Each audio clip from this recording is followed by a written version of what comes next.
Une industrie de 200 milliards de dollars a effacé de la mémoire collective 12 méthodes de culture du sol. Je les ai retrouvées. Elles figuraient dans les manuels originaux du ministère de l'Agriculture américain datant de 1943, enfouis dans des archives gouvernementales dont plus personne ne parle.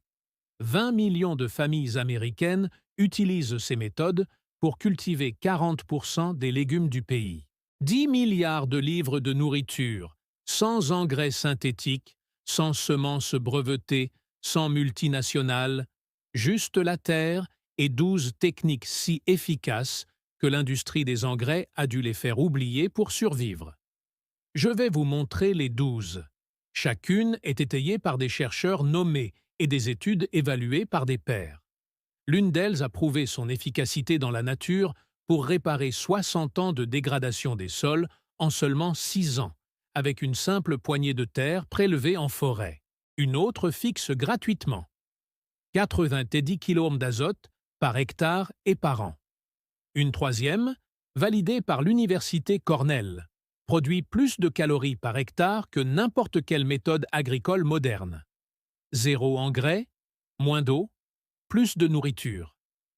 Et je vais être honnête avec vous. Quelles méthodes fonctionnent réellement et lesquelles ont été surmédiatisées sur Internet? Car l'une de ces 12 est véritablement controversée, et la plupart des médias ne vous le diront pas. Moi, si. Personne ne vend ce savoir. Aucune entreprise ne profite de votre utilisation. C'est précisément pour cela qu'elle a été enterrée. Mais la Terre se souvient. Et maintenant, vous aussi. Décembre 1941. Pearl Harbor. Une semaine plus tard, le secrétaire à l'agriculture, Claude Wicard, lançait la campagne des jardins potagers de la Victoire. Le gouvernement a imprimé des millions de brochures. La chaîne NBC a diffusé des émissions de jardinage à la radio nationale. Le ministère de l'Agriculture a déployé des scientifiques et des nutritionnistes pour apprendre aux familles à cultiver des aliments dans leurs jardins, sur des terrains vagues, sur les toits partout où il y avait de la terre et du soleil. En 1943, les résultats ont dépassé toutes les prévisions. 20 millions de jardins, soit 7 millions d'acres. Le président Roosevelt lui-même l'a confirmé.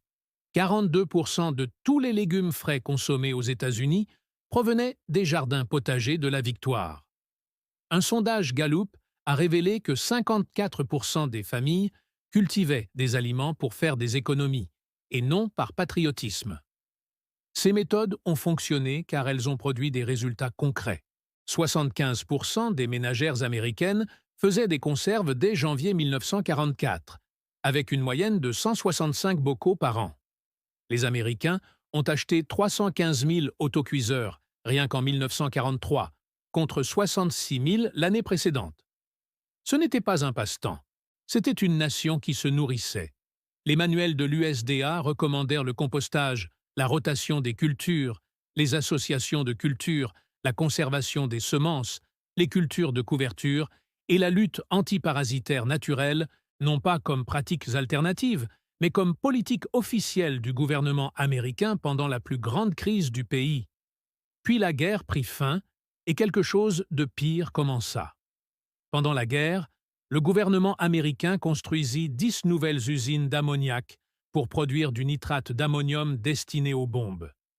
La Tennessee Valley Authority, TVA, livra à elle seule 30 000 tonnes d'ammoniac anhydre et 64 000 tonnes de cristaux de nitrate d'ammonium pour la fabrication de munitions.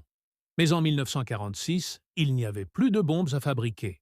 Il y avait d'énormes surplus, et les industriels cherchaient de nouveaux clients. L'USDA suggéra d'épandre ces surplus sur les terres agricoles.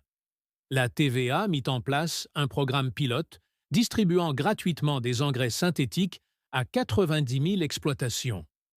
Au cours des 15 premières années, les ventes d'engrais dans la région de la TVA augmentèrent 3 fois plus vite que la moyenne nationale.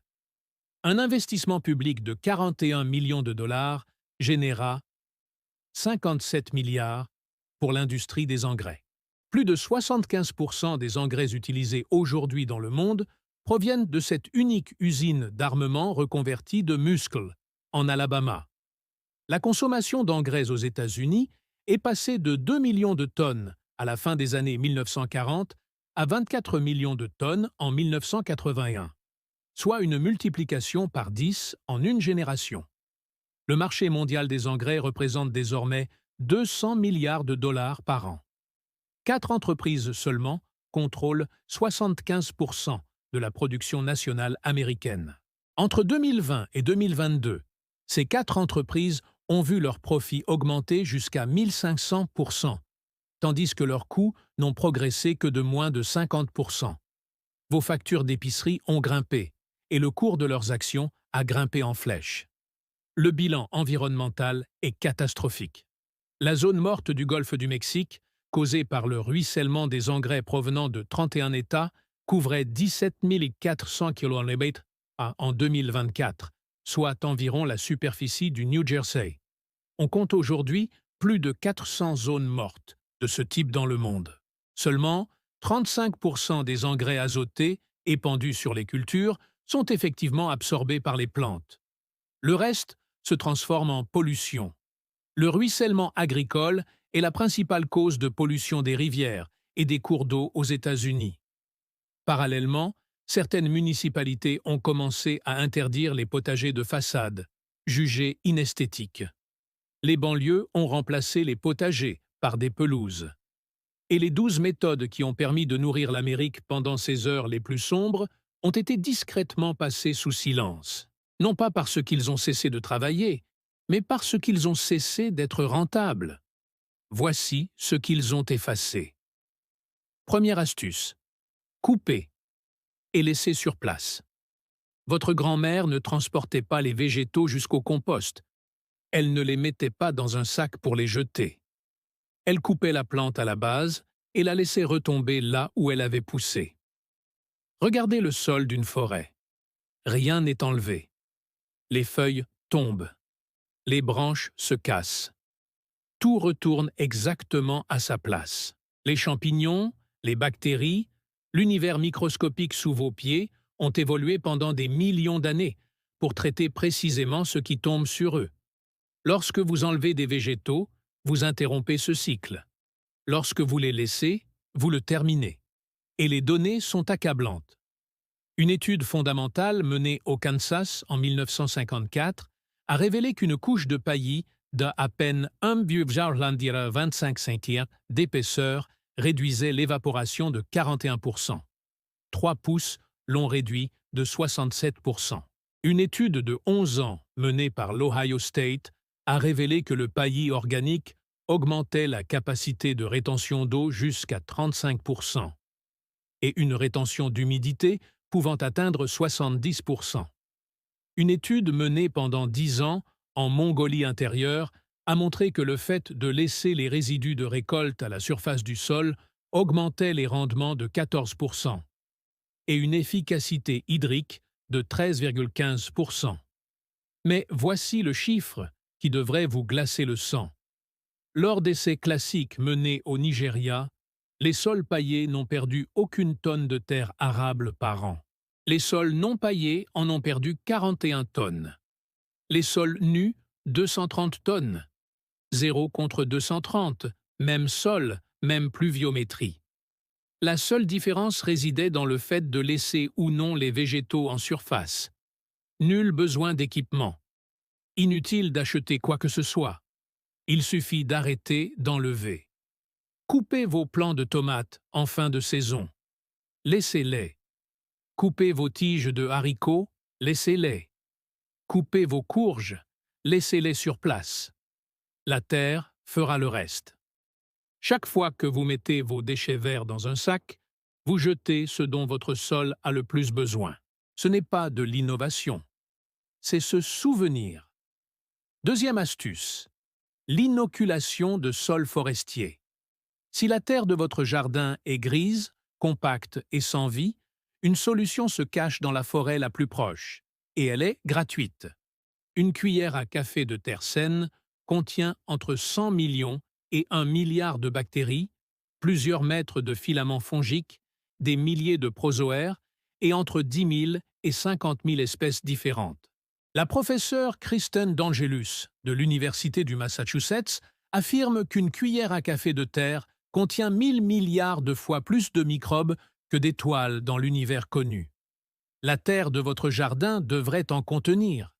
Si ce n'est pas le cas, ce n'est pas de la terre, mais des particules. Voici le secret que votre grand-mère connaissait. Inutile d'acheter de la vie microbienne. On peut la transplanter. En 2016, des chercheurs de l'Institut néerlandais d'écologie ont publié une étude marquante dans la revue Nature Plants. Ils ont répandu une fine couche de terre, moins d'1 centimètre d'épaisseur, provenant de prairies ou de landes sur des terres agricoles dégradées, cultivées chimiquement depuis près de 60 ans. En 6 ans, les microbes transplantés n'ont pas seulement amélioré le sol, ils ont transformé l'écosystème tout entier.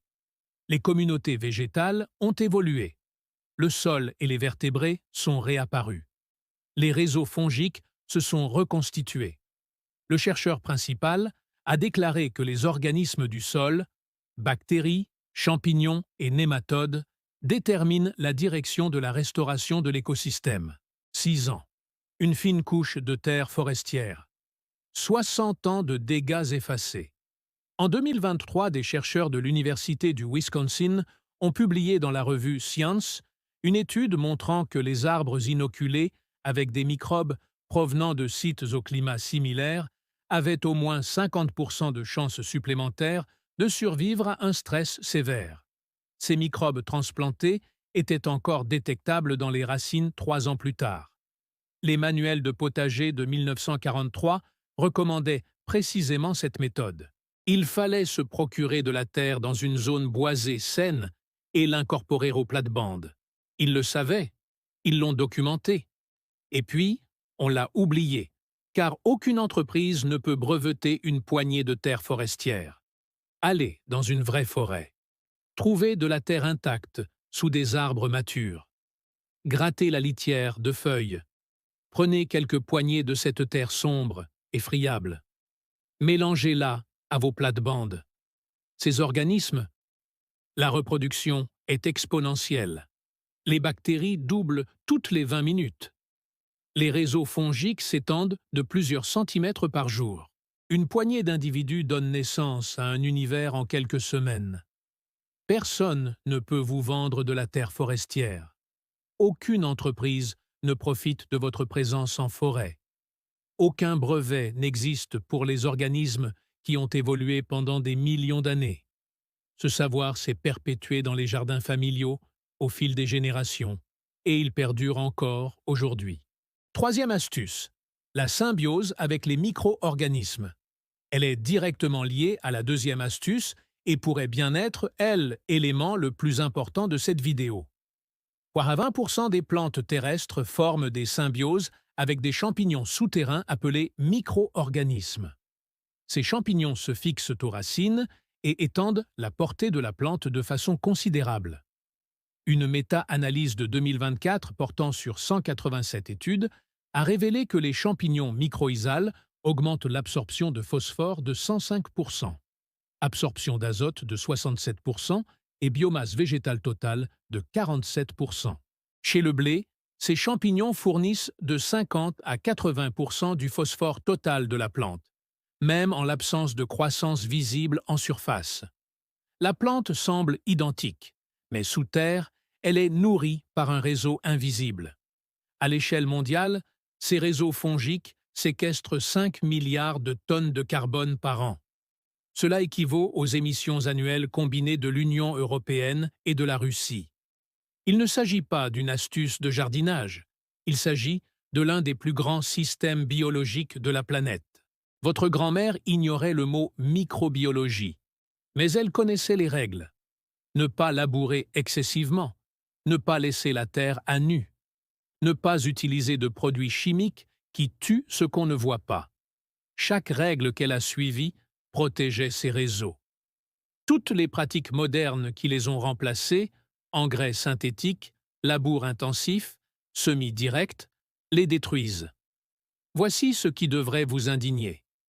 Les engrais synthétiques riches en phosphore inhibent la colonisation par les micro-organismes. La plante cesse d'investir dans des symbioses fongiques lorsqu'elle reçoit du phosphore bon marché en sachet. C'est comme remplacer une économie locale florissante par un distributeur automatique.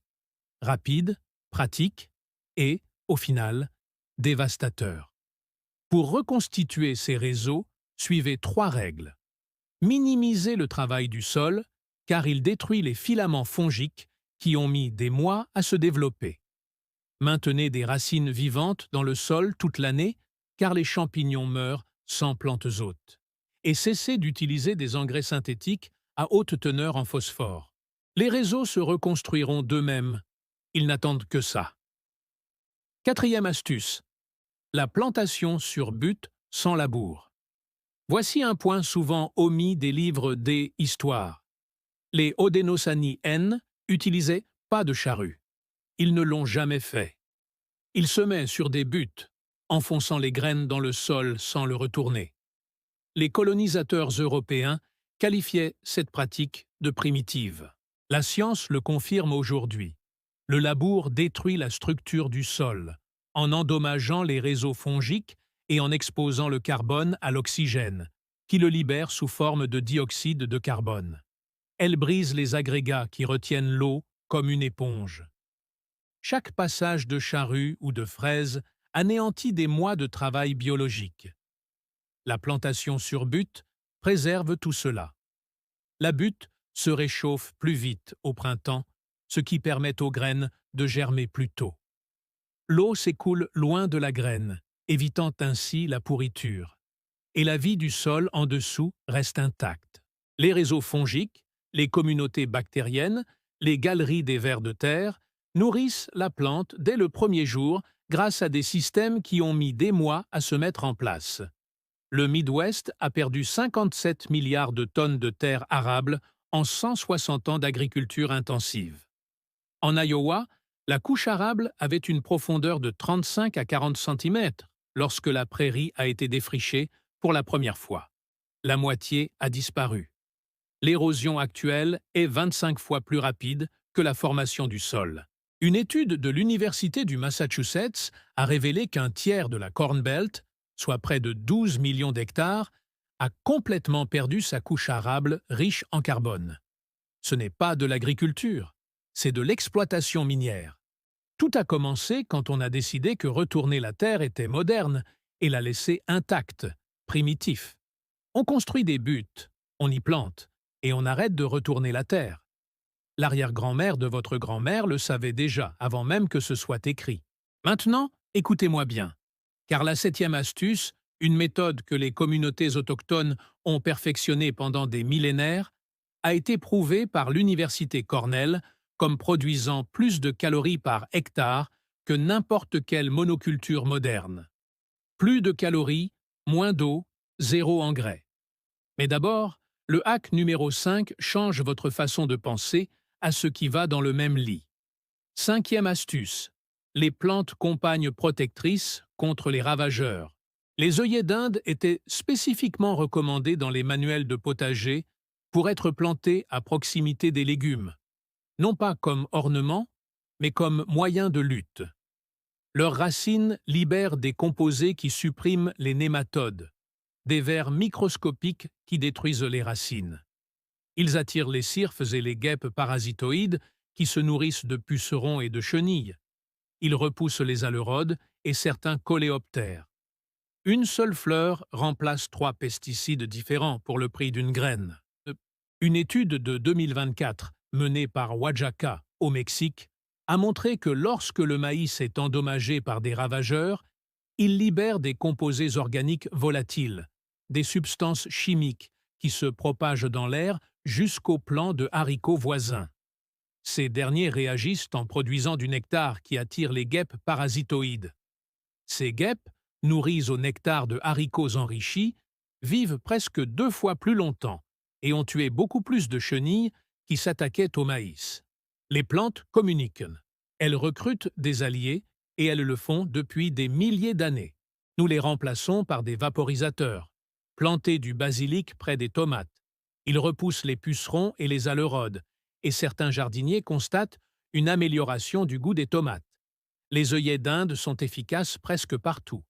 Les œillets d'Inde français sont les plus efficaces pour lutter contre les nématodes et il faut les cultiver toute la saison car les composés sont libérés par leurs racines vivantes. Plantez des nettories comme plantes pièges à pucerons. Les pucerons colonisent de préférence les nettories, laissant vos brassicas tranquilles. Plantez de l'aneth et du fenouil pour attirer les insectes bénéfiques. Leurs inflorescences en forme d'ombrelle servent de support aux guêpes parasitoïdes et aux chrysopes. Votre jardin n'est pas une usine, c'est un écosystème. L'industrie des pesticides chimiques génère 14 milliards de dollars par an rien qu'avec les ventes de fongicides. Chaque plante compagne que vous ajoutez représente $1 de moins pour cette industrie. Chaque insecte bénéfique que vous attirez représente un flacon pulvérisateur que vous n'aurez pas à acheter. Les manuels de potager de guerre l'avaient bien compris. La lutte antiparasitaire par la diversité et non par le poison. 6e technique de culture, celle des 3 sœurs. Les Haudenosaunee les appelaient les 3 sœurs. Maïs, haricots et courges. Ce n'est pas une simple technique, mais une famille. Planter l'une sans les autres revenait à rompre un engagement. Ce n'est pas une légende, c'est le système de polyculture le plus éprouvé en agronomie. Le maïs pousse haut et a besoin d'azote. Les haricots grimpent et fixent l'azote. Les courges s'étalent et ombragent le sol. Plantez-les ensemble. Chacune résout un problème que les autres ont. Le maïs offre aux haricots un support pour grimper. Les haricots fournissent au maïs l'azote nécessaire à sa croissance. Les courges, quant à elles, protègent les 2 cultures des mauvaises herbes, des parasites et de la déshydratation. La docteure Jane Mount Pleasant, chercheuse Tussora à Cornell, a mené des recherches approfondies sur le sujet. Son étude a révélé que 3 parcelles de cultures associées produisent plus de 12 millions de kilocalories par hectare et 349 kilograms de protéines, surpassant ainsi toute monoculture ou combinaison de monocultures sur la même surface. Ce système peut nourrir plus de 13 personnes par hectare et par an. Ensemble, les 3 cultures fournissent les 9 acides aminés essentiels, soit une alimentation complète à partir d'une seule parcelle. Des recherches menées par l'Université d'État de l'Iowa, en collaboration avec 4 nations amérindiennes, ont démontré que ces parcelles de polyculture produisent de 28 à 53% de nourriture en plus par unité de surface que les mêmes cultures cultivées séparément. Les chercheurs ont mesuré une augmentation de 24% de l'activité biologique du sol et une réduction de 54% des pertes de nitrates, ce qui signifie que le système recycle les nutriments plus efficacement. Une étude de Penn State a expliqué pourquoi ce système fonctionne sous terre. Les racines du maïs puisent en surface. Les haricots explorent toute la profondeur du sol et les courges s'adaptent en fonction de la disponibilité du phosphore. Elles ne sont pas en compétition. Elles se partagent le territoire. Et souvenez-vous de l'étude de Waka de 2024. La défense contre les ravageurs ne se limitait pas à la communication entre les plantes. Le système des 3 sœurs crée un écosystème de défense complet. Lorsque le maïs est attaqué, les haricots réagissent. Lorsque les courges ombragent le sol, l'habitat des ravageurs disparaît. Les Haudenosaunee ne se contentaient pas de cultiver 3 plantes. Ils créaient un écosystème.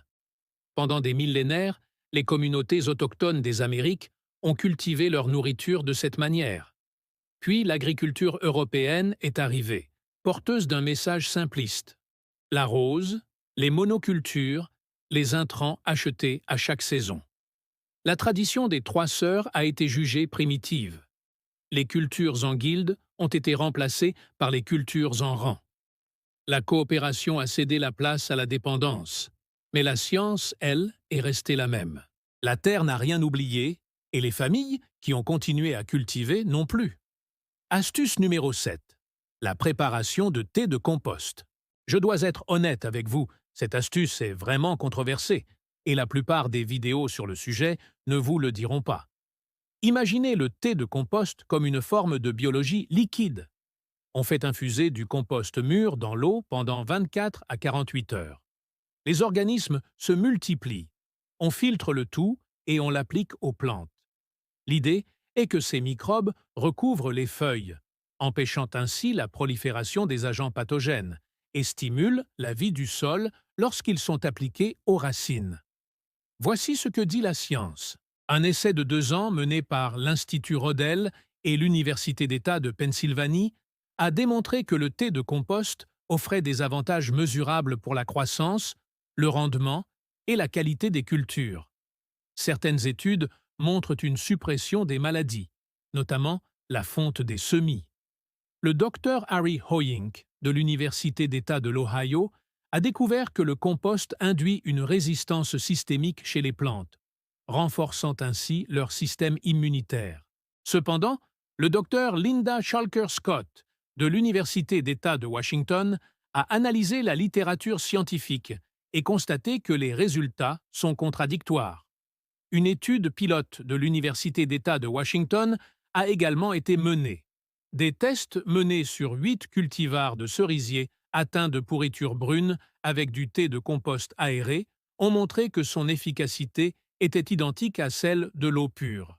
Par ailleurs, une étude cruciale du département de l'agriculture des États-Unis a révélé que l'utilisation de mélasse ou d'autres additifs nutritifs pouvait entraîner une multiplication de pathogènes dangereux, comme Escherichia coli et la salmonelle, par un facteur de 10 à 10 000. En toute honnêteté, le compost présente des avantages considérables et largement documentés. Si vous préparez du thé, utilisez uniquement du compost bien mûr. Évitez la mélasse. Appliquez-le dans les 4 à 6 heures. Ou mieux encore, comme l'a suggéré un chercheur, épandez du compost en surface de votre jardin et arrosez-le. Laissez la nature faire son œuvre. Le savoir est important, mais la vérité sur ce que nous savons et ce que nous ignorons l'est tout autant. C'est ce qui distingue l'information authentique du marketing. Ce que vous venez d'entendre à propos du thé de compost est quelque chose que presque personne d'autre ne vous dira. La plupart des chaînes de jardinage le présentent comme une vérité absolue. Je vous ai montré les études réelles, y compris celles qui ont démontré qu'il n'était pas plus efficace que l'eau. Cette honnêteté est essentielle. Quand je vous dis que les 4 astuces suivantes sont étayées par des preuves irréfutables, vous pouvez me croire. Je ne vous vends rien. Je ne suis pas sponsorisé. La prochaine astuce à elle seule, la culture de couverture, peut vous faire économiser des centaines de dollars par hectare en frais d'engrais chaque année. C'est gratuit. Cela fonctionne pendant que vous... Le sommeil. Et l'industrie des engrais a passé des décennies à s'assurer que vous ne l'appreniez jamais. Car dès l'instant où vous produisez votre propre azote, vous cessez d'être leur client. 8e astuce. Le paillis vivant, une culture de couverture. Voici une règle que votre grand-mère connaissait et que elle, agriculture moderne, a oubliée. Un sol nu est un sol qui meurt. Lorsqu'il est exposé, le sol perd son humidité, sa structure et les organismes qui le rendent vivant. La nature ne laisse jamais le sol nu. Quelque chose y pousse toujours, et votre jardin devrait en faire autant. Après la récolte d'automne, semez à la volée. Trèfle incarnat, seigle d'hiver, vesse velue. Ce ne sont pas des plantes comestibles. Ce sont des cultures que protègent. Les quantités d'azote sont à elles seules stupéfiantes. La vesse velue fixe gratuitement de 80 à 200 livres d'azote par acre. Cet azote est produit par des bactéries vivant dans les nodosités racinaires, épuisées directement dans l'atmosphère. Le trèfle incarnat ajoute de 50 à 125 livres. Des études menées en Caroline du Nord ont mesuré jusqu'à 195 livres d'azote par acre dans la biomasse de la vesse velue des midis. Au prix actuel des engrais, cela représente des centaines de dollars de fertilité créés pendant votre sommeil. Le seigle d'hiver agit différemment. Ses racines s'enfoncent profondément dans les sols compactés, décompactant la couche imperméable et créant des canaux pour l'eau et l'air. Une méta-analyse a révélé que les cultures de couverture herbacées réduisent la biomasse des mauvaises herbes de 68%. Le département de l'agriculture des États-Unis, par le biais du recensement agricole, a signalé 18 millions d'acres de cultures de couverture en 2022. Cela paraît énorme. Cela représente 4,7% des terres cultivées aux États-Unis. 95% des terres agricoles américaines sont laissées à nu chaque hiver, entraînant une perte de nutriments et de terres arables qui se déversent dans les rivières.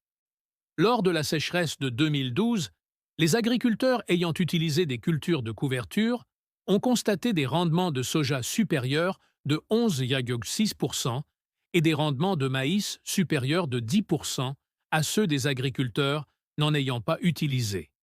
Il ne s'agit pas d'un avantage théorique. Il s'agit de nourriture garantie pour l'année des récoltes. Au printemps, on les coupe, on les hache et on les laisse sur place, et le cycle continue. Elles créent de la fertilité. Elles préviennent l'érosion. Elles ne coûtent presque rien. Et personne ne peut breveter une graine de trèfle. Astuce numéro 9. Les cultures de couverture, qui stockent l'azote des engrais verts, protègent. L'engrais vert va plus loin. Il consiste à cultiver délibérément une plante dans le seul but de la détruire et de nourrir le sol. Avant la guerre, les guides de vulgarisation agricole de l'USDA appelaient cela le compte d'épargne de l'agriculteur. On sème un peuplement dense de légumineuses, de pois fourragers, de fèves, de trèfles incarnats ou de vesses velues. Au lieu de récolter, on les coupe à pleine floraison et on les incorpore au sol. Chaque cellule de cette matière végétale devient nourriture pour les bactéries et les champignons. L'azote stocké dans les nodosités racinaires est libéré lentement pendant des semaines, nourrissant ainsi la culture suivante. Le blog de l'USDA sur l'engrais vert l'indiquait clairement. Ces pratiques étaient redécouvertes, car on savait désormais qu'elles n'auraient jamais dû être abandonnées. Voici les calculs économiques que l'industrie des engrais ne veut pas que vous ayez à faire. Un sac de 22,7 kg d'engrais azotés synthétiques coûte entre 30 et 60 $ et nourrit votre sol pendant une saison. Un sachet de graines de trèfle, incarnat à 3 $ fixe de 22,7 à 56,7 kg d'azote par hectare, améliore la structure du sol, prévient l'érosion, nourrit les pollinisateurs et enrichit votre sol. L'un représente une dépense, l'autre un investissement. L'un appauvrit le sol, l'autre l'enrichit. C'est le sens premier de l'expression « nourrir le sol, pas la plante ». Les engrais synthétiques nourrissent directement la plante, court-circuitant ainsi le processus biologique. Les engrais verts, quant à eux, nourrissent ce processus qui, à son tour, nourrit la plante, grâce à une relation qui a fonctionné pendant 400 millions d'années. L'une crée une dépendance, l'autre crée un système qui se renforce à chaque saison. Astuce numéro 10. La conservation et l'adaptation des semences. Lorsque vous achetez des semences, vous achetez des gènes sélectionnés pour un autre sol, un autre climat, d'autres conditions. Mais lorsque vous conservez les semences de votre propre jardin, vous créez des gènes qui conservent la mémoire des vôtres. C'est l'adaptation en action. Une étude menée en 2018 à l'Institut Ehrlam a examiné 100 variétés de blé à travers le monde et a mis en évidence des variations géographiques dans la méthylation de L-Ethylsota et ADN. Les plantes n'étaient pas seulement différentes génétiquement, elles avaient littéralement reprogrammé l'expression de leurs gènes en fonction de leur lieu de culture et transmis ces modifications à leur descendance. Une étude menée en 2016 sur 180 variétés de riz a révélé des altérations de plus de 50% de la méthylation de l'ADN sous l'effet du stress hydrique accumulé au fil de siècles de culture. C'est ce qu'on appelle l'épigénétique. Votre grand-mère appelait ça du bon sens. Récupérez les graines de vos plantes les plus vigoureuses. Faites-les sécher à l'ombre. Conservez-les dans des bocaux en verre, dans un endroit frais, sombre et sec. Semez-les l'année suivante. Elles seront encore plus performantes. Récupérez-en à nouveau. Elles s'amélioreront encore. Rowan White, gardien des semences de la communauté Mohawk d'Aquasonay, explique: cette génération permet une adaptation significative à votre environnement spécifique. Les semences de vos plantes les plus robustes portent en elles le code nécessaire pour survivre aux défis qui vous sont propres. Le gel, la sécheresse, les ravageurs.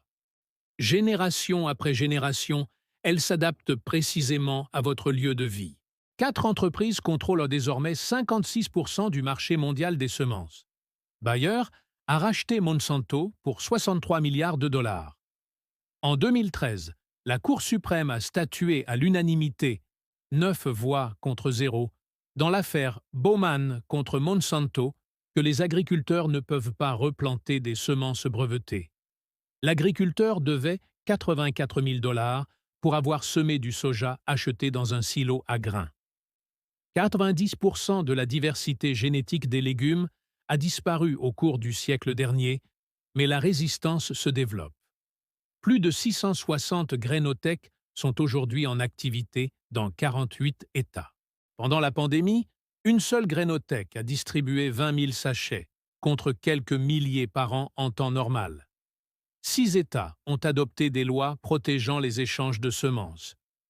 Au cours de l'histoire, lorsque des réfugiés ont fui les zones de guerre, ils n'ont emporté que l'essentiel. Souvent, il s'agissait de semences cousues dans la doublure de leurs vêtements, cachées dans leurs chaussures, enveloppées dans des tissus et conservées précieusement. Car une graine est une promesse. Elle dit « Où que j'atterrisse, je peux recommencer ». Les multinationales rachètent les entreprises semencières pour 63 milliards de dollars. Je ne comprends pas. Elle voit des stocks. Votre grand-mère, elle, voyait l'avenir. Elle n'avait pas besoin de catalogue. Elle avait un bocal. Et ce bocal contenait bien plus que des graines. Il contenait la liberté. Astuce numéro 11. Le compostage des feuilles. La plupart des gens pensent que composter se résume à avoir un bac dans un coin du jardin, à le retourner chaque semaine et à attendre des mois. Votre grand-mère avait une meilleure solution. Le compostage en surface, parfois appelé jardinage en lasagne, consiste à composter directement là où vous allez planter. Étalez des couches de carton sur le sol pour étouffer les mauvaises herbes. Ajoutez en couches alternées des matières vertes, épluchures de cuisine, tonte de gazon, marc de café, et brunes, feuilles, paille, papier déchiqueté, copeaux de bois. Chaque couche doit avoir une épaisseur de quelques centimètres. Arrosez et laissez faire. Les organismes viennent à vous. Les vers de terre migrent vers le haut à travers le carton ramolli. Les vers de terre ne sont pas de simples décomposeurs. Leurs déjections contiennent une densité de spores fongiques microbiennes, 66% supérieure à celle du sol environnant. De plus, l'abondance microbienne dans les déjections de vers de terre est 2 à 3 fois plus importante que dans un sol témoin. Ils créent votre réseau fongique. Les champignons colonisent les couches brunes. Les bactéries prolifèrent dans les couches vertes. En une seule saison, vous obtenez plusieurs centimètres de terre vivante et riche, directement sur le sol existant. Argile, gravier, béton, gravat, pelouse morte, peu importe. Cette méthode contourne le principal obstacle au jardinage. Un sol déjà pauvre. Vous ne le corrigez pas, vous construisez par-dessus. La biologie se charge du mélange. Et contrairement à un composteur, chaque nutriment reste exactement là où vos plantes en ont besoin. Les jardiniers de la Victoire utilisaient cette technique sur les terrains vagues des villes pendant la Seconde Guerre mondiale. Asphalte, gravat, argile compactée. Ils ont tout recouvert de bâches. Une étude italienne de 3 ans a montré que le paillis de compost augmentait la teneur en carbone organique de 1,2% à 6,8%. Une augmentation de 5 fois et demi. Ce n'est pas une amélioration, c'est une transformation. Astuce numéro 12. Les semis successifs et la récolte continue. Cette dernière astuce ne concerne pas la chimie du sol. Elle concerne le timing. Elle pourrait doubler votre récolte totale sans ajouter un seul mètre carré. La plupart des jardiniers sèment tout en même temps au printemps et récoltent tout en même temps à l'automne. Votre grand-mère semait la même culture toutes les 2 à 3 semaines, pendant toute la saison de croissance. Elle semait de la laitue au début du printemps, puis 2 semaines plus tard, et ainsi de suite. Le temps que la première plantation monte en graines, la troisième était prête. Et quand la troisième était prête, une plantation d'automne arrivait. Les manuels de potager de guerre du ministère de l'Agriculture des États-Unis, USDA, préconisaient explicitement les semis successifs et recommandaient les châssis froids, de simples caisses en bois avec des couvercles en verre pour prolonger la saison de plusieurs semaines. Certaines familles récoltaient 9 mois sur 12 avec seulement un châssis froid et un calendrier. Le principe est d'une simplicité brutale.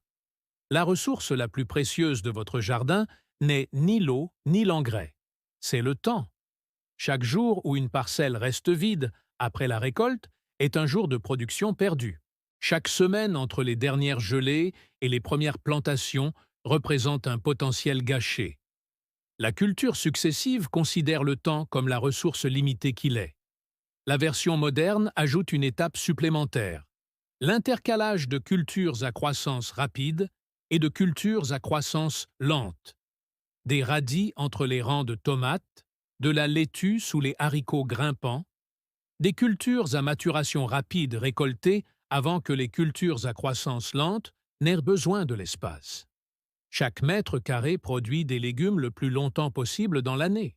Les adeptes des jardins potagers de la Victoire appelaient cela la culture en relais. Une culture succède à l'autre comme des coureurs se passant le témoin. Aucun coup d'intrant, aucune technologie, juste une question de timing. C'est ce qui fait la différence entre un jardin qui vous nourrit pendant 8 semaines et un autre qui vous nourrit pendant 8 mois. 12 méthodes. Couper et laisser sur place. Inoculation des sols forestiers. La poignée de main du mycorrhizal. Plantation sur but sans labour. Association de cultures. Protection contre les ravageurs. Système des 3 sœurs. Polyculture. Compost. Thé de compost. Culture de couverture. Engrais verts. Conservation des semences. Compostage en surface. Culture successive. Ce ne sont pas de simples astuces de jardinage. Ce sont des systèmes de survie. Des méthodes qui enrichissent le sol au lieu de l'appauvrir. Des méthodes qui créent la liberté au lieu de la dépendance. Des méthodes qui s'accumulent indéfiniment. Aucun de ces produits ne nécessite d'achat. Aucun n'est brevetable. Aucun n'appauvrit les sols. Chacun d'eux contribue à construire quelque chose qui se renforce avec le temps. 20 millions de familles pratiquant les potagers de la Victoire le savaient. 40% des légumes américains étaient cultivés selon ces méthodes, sans produits chimiques, sans multinationales, sans dépenser un sou. Puis, la guerre s'est terminée. Les usines à bombes sont devenues des usines d'engrais. Et une industrie pesant 200 milliards de dollars avait besoin de clients. Le moyen le plus simple de créer des clients était de vous faire oublier ce que vos grands-parents savaient déjà, la dépendance par conception. Voici ce qu'ils n'avaient pas prévu. La Terre a une mémoire. Elle renferme la vie biologique, les réseaux, le souvenir de ce qu'elle était. Et elle est prête à renaître dès qu'on cesse de la polluer. Le Midwest a perdu 57 milliards de tonnes de terre arable. Un tiers des États-Unis a perdu la totalité de sa couche supérieure de carbone. En Iowa, l'érosion des sols est 25 fois plus rapide que leur formation. Il faut 1000 ans pour générer 3 cm de nouvelles couches de terre arable. Nous la perdons en quelques décennies. L'ONU affirme que 90% de la couche arable de la Terre sera menacée d'ici 2050. Roosevelt l'a dit en 1937. Une nation qui détruit ses sols se détruit elle-même. Mais chaque technique présentée dans cette vidéo permet de régénérer les sols. Le broyage et le débroussaillage contribuent à la séquestration du carbone. L'inoculation forestière restaure la biodiversité. Les cultures de couverture préviennent l'érosion. Les réseaux microbiens renforcent la structure du sol.